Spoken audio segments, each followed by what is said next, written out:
Yo, welcome back to the Cloud Slayer channel on YouTube here, guys. Um, I'm back with another prediction for a UFC 282. Um, I wanted to get two guys from the prelims, or two fights from the prelims that I want to also include into the prediction here. There's Chris Curtis versus Joaquin Buckley. Um, Chris Curtis 29-9, Joaquin Buckley 15-5. Both coming off losses, both from the United States, both same height, virtually same weight. Um, Half inch each reach advantage goes to Joaquin Buckley. Both had the same legs. Um, but I'm gonna go with Joaquin Buckley on this one, man. Oof. Gonna see one of those dope ass spinning heel kicks to the face again. Who knows? But I mean, that's not taking anything from Chris Curtis. He's still a tremendous fighter. He's ranked number 15, right? So it's gonna be a great fight.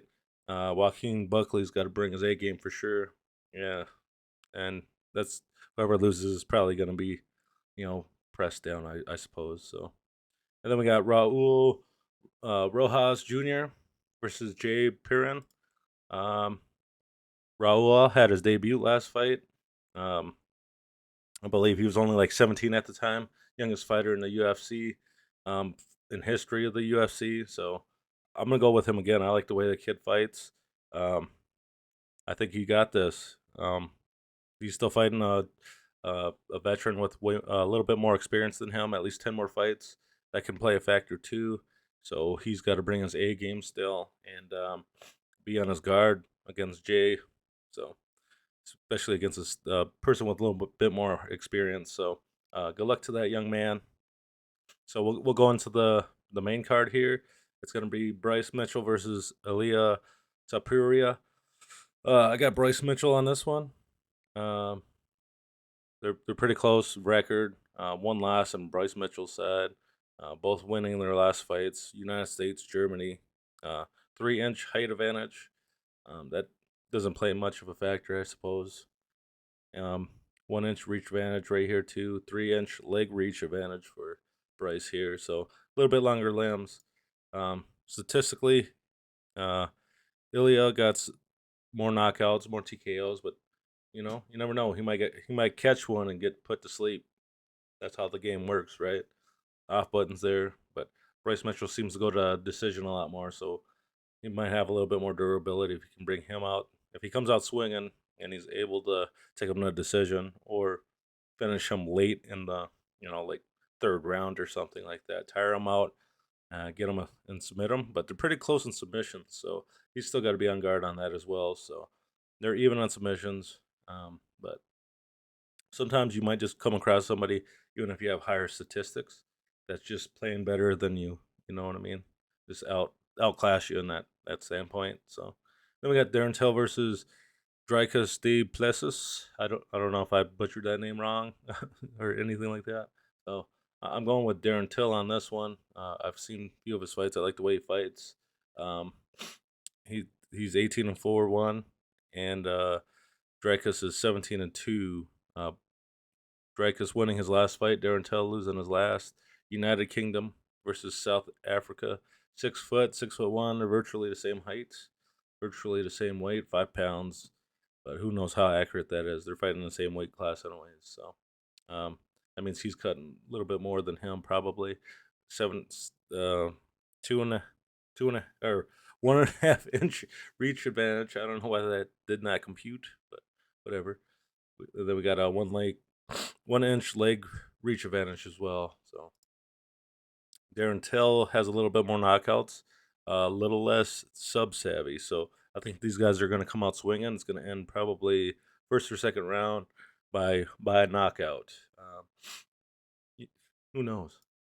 I got it first or second round. I got Darren Till winning or losing. I got him winning on my books by knockout. Then we got Santiago versus Alex Morono, and it's their records are pretty close. There's one more loss, one no contest, only like what 7 less fights or 7 less wins. So pretty close in experience. Height height's pretty darn close. Weight's pretty close. 1-inch reach advantage. Only 1.5 inch leg reach advantage. Not much, but it's so it should be a pretty good fight.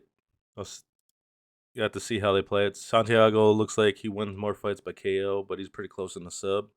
Um, Alex goes the distance more often, even though their fight average time is pretty close. So he wins his fights later in the rounds, or third round probably, second round. Well, yep, goes into the third round there as two. So they're fighters that get it done in the last round for the most part. Doesn't mean that won't get stopped in the first, right? But we'll have to see when they fight. But I got my money on Alex Morono, uh, for myself personally. Um, I think they're gonna get tired in the third round. I think Alex might tap him out, or he might go, or it might go to decision to him. So, but doesn't mean he won't win. Doesn't you know whoever loses, it'll come down to when they fight. So, and then now we get up to the main ones. We got Patty the Paddy, Patty the Batty Pimlet. My bad. I'm sorry, brother. Versus Jared Gordon. Patty's been getting slack lately for his take on Ariel Hawani lately. So, but it is what it is. They're both coming off wins. One's 19-3, one's 19-5. Pretty darn close in the win column. Height wise, Patty got 1 inch height advantage. He looks like he's a little smaller, but he's usually walks around bigger in between fights. So he has a 73 inch versus a 68 inch. Holy crap! That dude's got like a 6'3" wingspan there, a little bit higher in his height. That's pretty crazy. Mine's only like 78 inches. I'm freaking 6'2". So, but he also has 2 inch leg of leg reach advantage as well. So, um, longer limbs. If he could tap them out, we know Patty can tap people out too. So, they're pretty close on KOs, subs. Jared Gordon goes the distance a lot more, twice the average fight time. He could carry Patty into deep water in the later rounds. Who knows? That depends on Patty's cardio, but he's here on the main card for a reason. So we'll see what he has. It's gonna be a tough fight for him. I personally I got Patty Pimblett. I like this dude. You know I can't see it going any other way, but I mean I can see it going a different way. But I got him. That's my guy right there. Um, I made a mistake going against one of my guys, one of my boys, earlier in the year with Sean O'Malley, not too long ago. But hey, shame on me. No more. Can't go against the boys, man. Forgive me, God. Forgive me. But then we got John Blachowicz versus Magomed Ankalev. 18-1 for Magomed. Um, John, 29-9. Both coming off wins. We got a Poland versus a Russian, 6'2" versus 6'3". Looks like, but they got to go down to 205 anyway, so this weight doesn't mean much unless if somebody misses, of course. John has a 78-inch reach. That is 3 more inches compared to um, Makomed. He only has 75-inch, and John has 44-inch leg reach compared to 46-inch. So it pretty much balances out. So, um, I like John Blachowicz, but I'm gonna say Ankalev's gonna come and I think he's gonna win the belt. It was kind of disappointing. I did want to see Yuri versus Glover Teixeira again. That first one was freaking incredible. I thought Glover had him until obviously like that last 30 seconds when he got tapped. Beautiful fight, but sad to see that Yuri Prohaska got injured and like could have severely hurt his shoulder and stuff, fucked with those ligaments.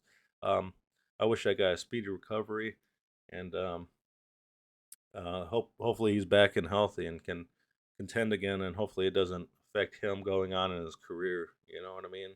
This sounds like it's bad, so um, I don't know if I'm gonna watch this. I might just wait for the highlights to come out and for the news. Maybe I'll keep an eye on this when they're fighting, but I don't know if I'm gonna order this one myself. But I still look forward to the results and stuff like that. So if you like this video, please consider hitting that like and subscribe button. I do appreciate it.